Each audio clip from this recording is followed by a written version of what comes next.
नमस्कार दोस्तों, आईआईजीसी सेंटर में आपका स्वागत है। और आज का टॉपिक है हमारा भारत का दर्रा। जितने भी भारत के प्रमुख दर्रे हैं उनके बारे में आज हम लोग पढ़ने वाले हैं। और इस टॉपिक से कई सारे परीक्षाओं में प्रश्न पूछे जा चुके हैं और पूछे जाने की भी संभावना है। इससे जो प्रश्न पूछे जाते हैं कई स्टेट पीसीएस में भी पूछे गए हैं, रेलवे में भी पूछे जाते हैं, या जो भी राज्य स्तर का कर्मचारी का जो है नियुक्ति होती है उसमें, यानी इस टॉपिक से बहुत सारे प्रश्न बनते हैं। तो हम सबसे पहले देखने वाले हैं उत्तर से दक्षिण, इसके बाद चलेंगे पूर्वोत्तर वाला इलाका है, इसमें देखेंगे कि कौन कौन से जो है भारत का दर्रा है। तो पहले दर्रा के बारे में जानिए कि दर्रा होता क्या है। तो दर्रा जो है दो पर्वत श्रेणियों के बीच का जो है संकरा मार्ग होता है, जो एक घाटी से हम दूसरे घाटी में प्रवेश करते हैं। जैसे मान लेते हैं कि ये हमारा जो है पर्वत है, ठीक है। तो यहाँ से ये पर्वत पर्वत और ये जो घाटी है, ये मान लेते हैं कि ये घाटी है। तो ये जो रास्ता होता है, ठीक है, इसी को दर्रा कहते हैं। मतलब कि ये जो दर्रा होता है दो पर्वत श्रेणियों के बीच में जो सकरा मार्ग होता है वही दर्रा होता है। इसको स्थानीय भाषा में कहीं कहीं ला भी कहा जाता है। जैसे यहाँ पर जैसे सिपकिला है, बड़ा लाचाला है, जोजिला है, तो इसको ला के भी नाम से जानते हैं, या इसको इंग्लिश में हम लोग पास भी कहते हैं, ठीक है। तो देखेंगे सबसे उत्तर से दक्षिण के बारे में कि कौन कौन से दर्रे हैं। तो सबसे ऊपर में देख लीजिए, इसका नाम है अघिल दर्रा। अघिल कहिए या अखिल दर्रा। ये अखिल दर्रा जो है कहाँ पर है, तो काराकोरम श्रेणी में मिलता है। और इससे जो है हम ये लद्दाख वाला इलाका से हम कहाँ जा सकते हैं, तिब्बत जा सकते हैं। तो ये अखिल दर्रा कहाँ पड़ता है, तो ये अभी जो वर्तमान में लद्दाख में पड़ता है। ओके, तो अखिल दर्रा के जस्ट बगल में देखिए तो ये कौन है, काराकोरम दर्रा। ये काराकोरम दर्रा, इसको जो है ये जो है कौन सा रास्ता प्रदान करता है, तो वही लद्दाख से तिब्बत में जाने का रास्ता प्रदान करता है। और ये भी किस में है, तो काराकोरम श्रेणी में ही है। और जितने पुराने जो है व्यापारिक मार्ग थे जो चीन को जाते थे, ठीक है, तो इसी रास्ते से जो है व्यापार होता था, जिसको हम लोग कहते हैं सिल्क रोड। तो इसी रास्ते से जो है प्राचीन काल में भी व्यापार होता था। ये कौन सा है, काराकोरम दर्रा, ठीक है। और ये सर्वाधिक ऊंचाई पर भी स्थित है। इसके अलावा ये देखते हैं ये कौन है, बुर्जिल दर्रा। ये बुर्जिल दर्रा कहाँ है, तो ये भी है लद्दाख वाला इलाका में है। तो ये बुर्जिल दर्रा जो है हमारा जो यहाँ पर देखेंगे एक शहर है श्रीनगर। यहाँ पर कौन सा शहर है, तो श्रीनगर है। तो ये श्रीनगर से लेकर के यहाँ पर एक शहर है गिलगित, ये वाला इलाका जो गिलगित कहलाती है। तो श्रीनगर से गिलगित जाने का रास्ता प्रदान करता है। इस दर्रा का क्या नाम है, बुर्जिल दर्रा। तो याद रखना है कि बुर्जिल दर्रा के माध्यम से हम श्रीनगर से ये गिलगित वाले इलाके में जाते हैं। इसके अलावा ये देखिए क्या है, जोजिला, जो ये हिमालय पर्वत श्रेणी के किस श्रेणी में पड़ता है, तो जास्कर श्रेणी में पड़ता है।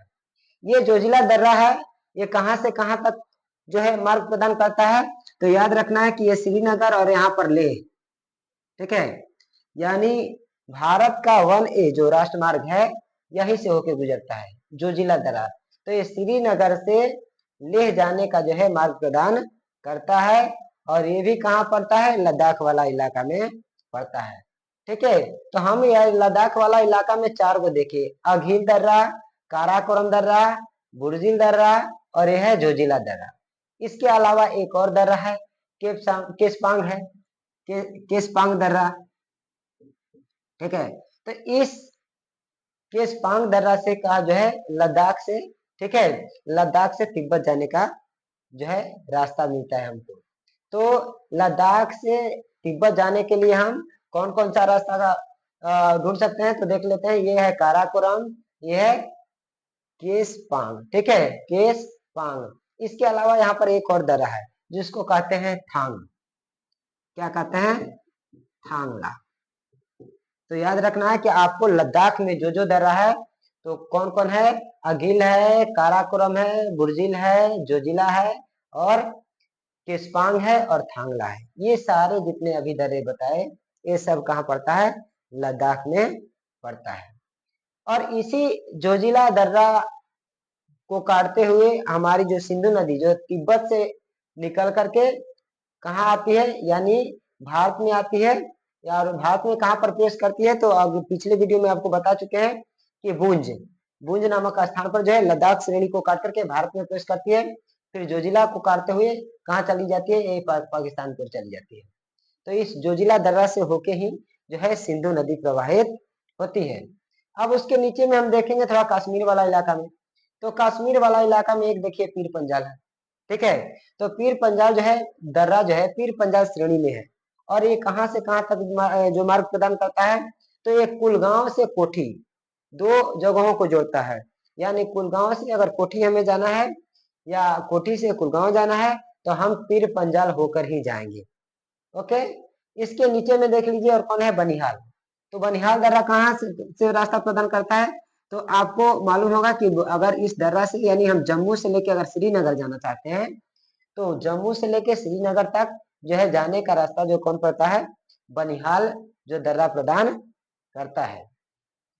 तो जम्मू कश्मीर में देखिए पीर पंजाल और बनिहाल, इसी बनिहाल में जवाहर सुरंग का भी नाम सुने होंगे कि जवाहर सुरंग जो बनाई गई थी, बनाई गई है अब जो, वो किस में है, तो बनिहाल, ठीक है, बनिहाल दर्रा वाला के पास है। अब थोड़ा सा देखते हैं यहाँ पर, ये है बड़ा लाचद, ठीक है। तो ये बड़ा लाचा यहाँ पर लिख देते हैं। ये जो पीर पंजाल जाल कहाँ पड़ता है, तो जम्मू और कश्मीर में पड़ता है। और ये बनिहाल भी कहाँ पड़ता है, जम्मू और कश्मीर में पड़ता है, ठीक है। ये सब तो बता दिए कि ये सब कहाँ है, जो केसपांग है, जोजिला है, काराकोरम है, अगिल है, बुर्जिल है और ये थांगला, ठीक है। ये सब कहाँ पड़ता है, तो सब लद्दाख में पड़ता है।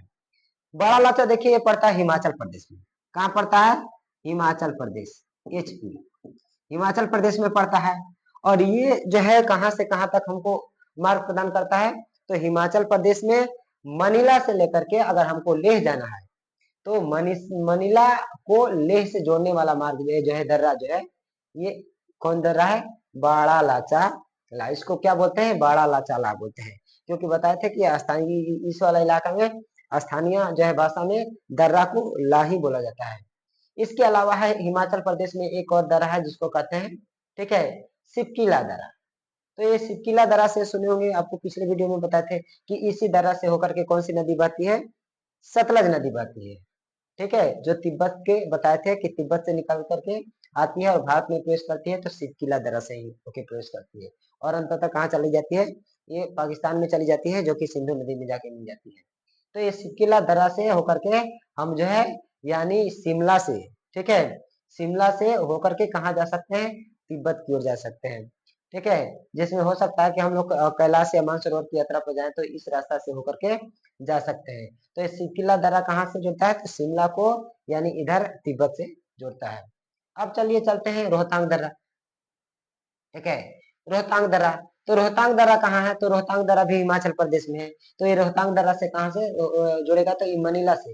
हालांकि इसको देखिए बड़ा लाचा मंडी से ले जोड़ता है, मंडी से ले जोड़ता है, लेकिन ये रोहतांग दर्रा जो है मनीला से कहाँ ले जोड़ता है, ठीक है। तो रोहतांग दर्रा भी कहाँ पर है, हिमाचल प्रदेश में है।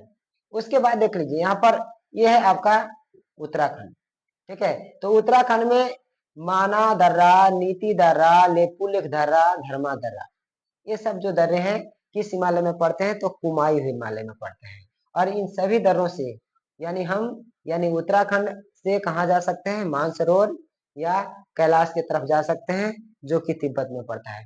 तो ये हमें जो है यानी ये उत्तराखंड को कहाँ से जोड़ता है, तो तिब्बत से जोड़ने का ये मार्ग प्रदान करता है। तो ये कौन है, माना, नीति, लेपुलेख, धर्मा, ये सभी दर्रा कहाँ पर है, तो आपको ये सब पड़ता है उत्तराखंड में। अब थोड़ा सा देखते हैं इधर, ये वाला सिक्किम वाला इलाका है। तो इस सिक्किम में कौन कौन सा दर्रा है, तो एक दर्रा है नाथुला, नाथुला और जलेपला, ये दोनों कहाँ पड़ता है, सिक्किम में। और इस नाथुला दर्रा से होकर के, ठीक है, जिसको हम कहते हैं चुंबी घाटी, चुंबी घाटी से होकर के ये जो है हम कहाँ जा सकते हैं, तिब्बत में जा सकते हैं। तो हमें जो है सिक्किम से चुंबी घाटी होते हुए ये तिब्बत जाने का मार्ग प्रदान करता है, ठीक है। तो याद रखना है कि ये चुंबी घाटी होके ही हम तिब्बत जा सकते हैं। तो कौन सा दर्रा है, तो नाथुला दर्रा, ठीक है। तो सिक्किम को कहाँ, तिब्बत से जोड़ता है। और उसके जस्ट नीचे में है जोजिला। इस जोजिला दर्रा से होकर के आपको मालूम है कि कौन सी नदी प्रवाहित होती है, तो तीस्ता नदी, ठीक है, तीस्ता नदी। और ये जो है कहाँ से कहाँ, तो हमारे सिक्किम और ये भूटान को मार्ग प्रदान करता है। तो इस दर्रे से होकर के हम यानी सिक्किम से भूटान जा सकते हैं। तो आपसे पूछा जा सकता है कि तीस्ता नदी किस दर्रा से होकर प्रवाहित होती है, तो आपको बताना होगा जयलेपला। इसके अलावा अगर पूछेगा कि जोजिला दर्रा से होकर कौन सी नदी पास करती है, तो सिंधु नदी। ओके, अब थोड़ा सा देखते हैं बोमडीला। ये बोमडीला दर्रा ये अरुणाचल प्रदेश और तिब्बत जाने का मार्ग प्रदान करता है। तो ये जो है बोमडीला दर्रा हमारे अरुणाचल प्रदेश में तवांग घाटी होते हुए कहाँ जा सकते हैं, तिब्बत। ठीक है, तो यहाँ अगर तवांग सर जाना होगा तो इसी यानी दर्रा को पार करके जाना जाना होगा हमें, जो कि ठीक है वो यानी उस तवांग घाटी से होते हुए कहाँ जाएंगे हम, तिब्बत की ओर जाएंगे। तो बोमडीला दर्रा कहाँ पर है, अरुणाचल प्रदेश में। ठीक है, और ये दोनों कहाँ था, नाथुला जलेपा सिक्किम में था। अब ये है एक यांगयाप दर्रा। तो यानी बोमडीला के बाद यांगयाप दर्रा जो है वो कहाँ पड़ता है, तो ये अरुणाचल प्रदेश में पड़ता है। कहाँ पड़ता है, अरुणाचल प्रदेश में पड़ता है। तो इस जो है यांगयाप दर्रा से, इस यांगयाप दर्रा से आप जो है यानी अरुणाचल प्रदेश से तिब्बत जा सकते हैं। और इसी यांगयाप दर्रा से कौन सी नदी प्रवाहित होती है, तो ब्रह्मपुत्र नदी प्रवाहित होती है। यहीं पर यांगयाप दर्रा से ही मुड़ करके भारत में प्रवेश करती है और फिर यानी भारत के अरुणाचल प्रदेश असम होते हुए कहां पर आती है, बांग्लादेश आती है। अब एक है दीफू दर्रा। तो ये दीफू दर्रा जो है कहाँ जाने का मार्ग प्रदान करेगा, तो अरुणाचल प्रदेश और कहां पर, म्यांमार। ठीक है, म्यांमार कहिए। तो अरुणाचल प्रदेश से अगर म्यांमार जाना है तो दीफू दर्रा का प्रयोग करेंगे। इसके अलावा एक और उसके नीचे है पांगसाड। तो पांगसाड दर्रा से भी हम अरुणाचल प्रदेश से म्यांमार जा सकते हैं। तो हम अरुणाचल प्रदेश में कौन कौन सा दर्रा देखे, तो बोमडीला दर्रा देखिए, यांगयाप दर्रा देखिए, पांगसाड दर्रा देखिए, इसके बाद दीफू दर्रा। ये चारों कहाँ पर है, तो ये चारों दर्रा अरुणाचल प्रदेश में। अब थोड़ा सा नीचे आइए, तो एक है तुजू दर्रा। ठीक है, तो तुजू दर्रा कहाँ पड़ता है, तो मणिपुर में पड़ता है। ठीक है, तो यहाँ से तुजू दर्रा से होकर के हम जो है मणिपुर की राजधानी कहाँ है, ठीक है, इम्फाल है। तो इम्फाल होते हुए इम्फाल से तुजू दर्रा होते हुए हम कहाँ जा सकते हैं, तो म्यांमार जा सकते हैं। अब थोड़ा सा देख लेते हैं इधर। तो ये तुजू दर्रा कहाँ पड़ता है, परीक्षा में पूछ सकता है कि तुजू दर्रा कहाँ पड़ता है, तो तुजू दर्रा मणिपुर में पड़ता है। कहाँ पड़ता है, मणिपुर में पड़ता है। फिर देखते हैं ये इधर पश्चिमी घाट में, ये कौन सा है, इधर कौन सी पर्वत श्रेणी है, पश्चिमी घाट। तो पश्चिमी घाट में कौन कौन से दर्रे हैं, ठीक है। तो ये पश्चिमी घाट में सबसे ऊपर में देखेंगे थाल घाट। ठीक है, तो ये थाल घाट कहाँ से कहाँ तक मार्ग प्रदान करता है, तो ये हमारा शहर है मुंबई। ये कौन शहर है, मुंबई शहर है। ठीक है, तो मुंबई से लेकर के हम नासिक, मुंबई से नासिक होते हुए, ठीक है, और कहा जा सकते हैं, कोलकाता। यहाँ पर कोलकाता है। तो यानी सीधे हम कह सकते हैं ये मुंबई से नासिक, ठीक है ना, मुंबई से यहाँ नासिक है, तो मुंबई से नासिक, या कह सकते हैं मुंबई से कोलकाता जो है जाने का रेल मार्ग और सड़क मार्ग प्रदान करता है कौन, थाल घाट। तो मुंबई से यदि आपको नासिक जाना है, ठीक है, तो कौन से दर्रा होके जाएंगे, थाल घाट। उसके दक्षिण में है एक भोर घाट। तो ये भी कहाँ से कहाँ रास्ता प्रदान करेगा, तो ये भी मुंबई से लेकर के, ये कहाँ पर, पुणे। यहाँ पर देखेंगे तो पुणे है। ठीक है, और यहाँ पर है क्या बताया अभी, नासिक। तो मुंबई से अगर पुणे जाना हो, ठीक है, और पुणे से होकर के और आगे बढ़ सकते हैं, जैसे कर्नाटक में बेलगांव होते हुए आगे जा सकते हैं। तो ये जो है मुंबई को पुणे से जोड़ने का काम करता है, कौन है, तो ये है घोरघाट दर्रा। अब आगे चलिए पालघाट दर्रा। तो पालघाट दर्रा कहाँ है, तो तमिलनाडु और केरल के बॉर्डर पे। ठीक है, तो तमिलनाडु और केरल में जो है ये उत्तर साइड में कौन सा है, तो नीलगिरी पर्वत श्रेणी, और नीचे में कौन है, अन्नामलाई। तो दोनों पर्वतों के बीच से मार्ग प्रदान करता है कौन है, पालघाट। ठीक है, और इससे जो है यानी जो कोयम्बटूर से हम कहाँ जा सकते हैं, तो कोयम्बटूर से हम चेन्नई जा सकते हैं। कहाँ जा सकते हैं, चेन्नई जा सकते हैं। तो कोयम्बटूर से चेन्नई जाने का जो मार्ग प्रदान करने वाला दर्रा कौन है, तो पालघाट है। और ये पालघाट कहाँ पड़ता है, अगर पूछेगा कि कौन से पर्वत श्रेणी में पड़ता है, तो उत्तर में है नीलगिरी और दक्षिण में है अन्नामलाई। ओके, और किस राज्य में है, तो केरल राज्य में है। और सबसे नीचे में है सिनकोट्टा। ठीक है, तो सिनकोट्टा जो है कहाँ पर है, केरल में ही है। और आपको इलायची की पहाड़ी जो कहते हैं, या पालनी, ठीक है, पालनी पर्वत श्रेणी, तो इलायची की पहाड़ी में ही ये सिनकोट्टा दर्रा है। और ये कहाँ से कहाँ तक मार्ग प्रदान करता है, तो हमको तिरुवनंतपुरम से, केरल में तिरुवनंतपुरम शहर है, तो तिरुवनंतपुरम से यानी एक तमिलनाडु में है मदुरै। तो यानी ये तिरुवनंतपुरम से मदुरै, यहाँ पर लिख देते हैं हम तिरुवनंतपुरम। तिरुवनंतपुरम, तिरुवनंतपुरम से कहाँ पर, मदुरै, मदुरै। ठीक है, तो केरल में दो देखे, कौन, पालघाट, सेलकोट्टा। ठीक है, और महाराष्ट्र में कौन देखे, थालघाट, भोरघाट। और बाकी इधर जितने भी हम देखे, फिर से एक बार रिपीट कर लेते हैं हम इसमें। तो अघिल दर्रा, ठीक है, अघिल दर्रा, काराकोरम दर्रा, बुर्जिल दर्रा, जोजिला दर्रा, पांगसार दर्रा, इसके बाद और बताए थे कौन, पांगसार दर्रा और थांगला दर्रा। ठीक है, ये सब दर्रे कहाँ है, तो लद्दाख में। उसके नीचे बोले थे कि पीर पंजाल और बनिहाल। पीर पंजाल और बनिहाल कहाँ पड़ेगा, तो ये जम्मू कश्मीर में पड़ेगा। हिमाचल प्रदेश में कौन है, तो बड़ा लाचा, इसके अलावा रोहतांग। ठीक है, ये कहाँ पड़ता है, तो आपको पड़ता है हिमाचल प्रदेश में। माना दर्रा, नीति दर्रा, लेपुलेख दर्रा, धर्मा दर्रा, ये कहाँ पड़ता है, कौन सा, कुमायूं पर्वत श्रेणी में पड़ता है। ठीक है, और ये पड़ता है उत्तराखंड में। जबकि नाथुला जलेपला सिक्किम में। इसके बाद बोमडिला, यांगयाप, दीफू, पांगसार, ये कहाँ पड़ता है, अरुणाचल प्रदेश में। जबकि तुजू दर्रा कहाँ पड़ता है, ये मणिपुर में पड़ता है। तो इस वीडियो में हमने यानी दर्रा को कवर किया। और अगला जो वीडियो जो बोले थे पिछले वीडियो में कि हम लोग दक्षिण के पठार के बारे में पढ़ेंगे, तो हम सोचे कि उससे पहले जो है, यानी जब हम हिमालय को जो कवर किए, तो हिमालय पर्वत श्रेणी के बारे में कवर किए, तो उससे बढ़िया है कि इसी क्लास में जो है हम दर्रा के बारे में भी पढ़ के चलें।